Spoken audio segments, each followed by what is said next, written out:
Well, we're looking at solids at this point in chapter 11.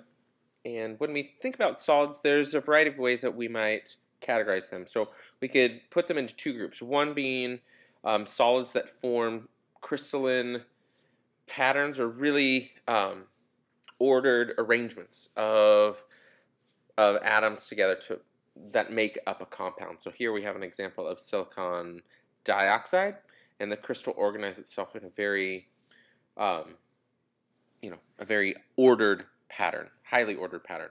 Now, then you could also have um, a solid that forms, maybe it doesn't have, so in the case of two types, so we had silicon dioxide where it was very organized, which might be like that could even be like a crystal when you think of like a silicon dioxide crystal, very organized kind of pattern, or same material made to make like a window pane, something like that, where the solid basically forms quicker, it cools slowly or very quickly, or it doesn't have a chance for the atoms to line up in a perfect kind of crystalline structure. So then you get what is called an amorphous solid, where there's no particular order or arrangement of the particles.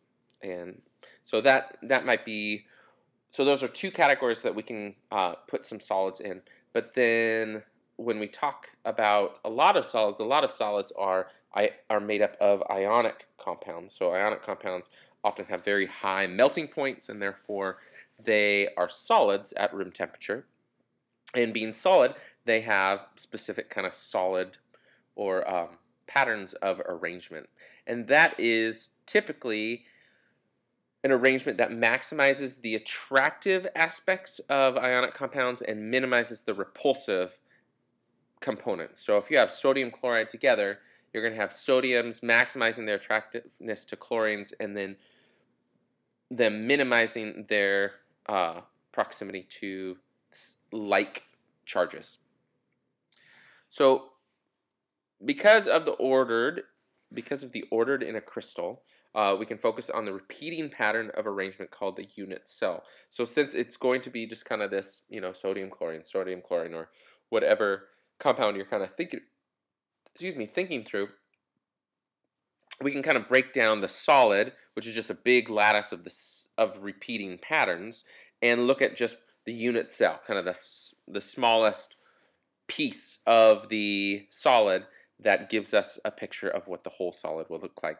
And you could break it down into several different types of unit cells. So one would be a primitive cubic, and the second one would be a body-centered cubic, and the last one is a face-centered cubic. So let's look at what breaks those down. So with a primitive cubic, every corner, all 8 corners of the cube have 1/8 of an atom in that cube. And then for a body-centered cubic, you have one whole atom in the center and then 1/8 of an atom at all 8 corners. And then the last one, the face-centered cubic, has 1/8 of an atom on all the corners, but then a half an atom on each one of the 6 sides of that cube.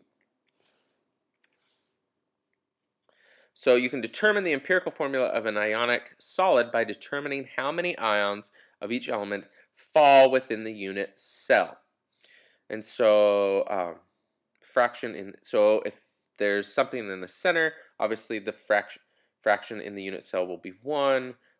If it's face showing, then it's going to be half, and then an edge is going to be a quarter, and then a corner will be 1/8. And let's look at some of these examples. So this first one, we have A. So we've got chlorine is the green and cesium is the gray.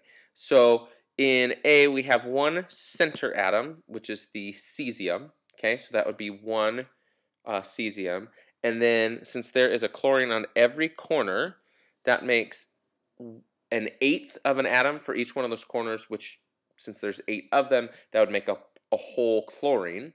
And so the ratio would be, the empirical formula would be CSCl, or 1-to-1 ratio. Now this next one, kind of need to break it down into smaller pieces.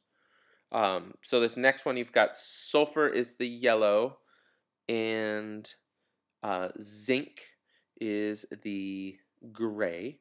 Now we are going to, gosh, really difficult to kind of figure out the orientation, but looking at it, and maybe we'll look at it, I think it's going to be easier if we look at it in class, because then we can kind of slice off and say this is an eighth and this is a half to figure out the number ratios there. And then calcium and fluorine, we'll do the same thing in class, because it's just a little difficult to just talk it through rather than kind of circle it and work with it a little bit. All right, so that's where we're going to leave off for today. We're just doing one section, number 7 today, and then we'll finish 8 tomorrow. So we will see you tomorrow, and have a good night.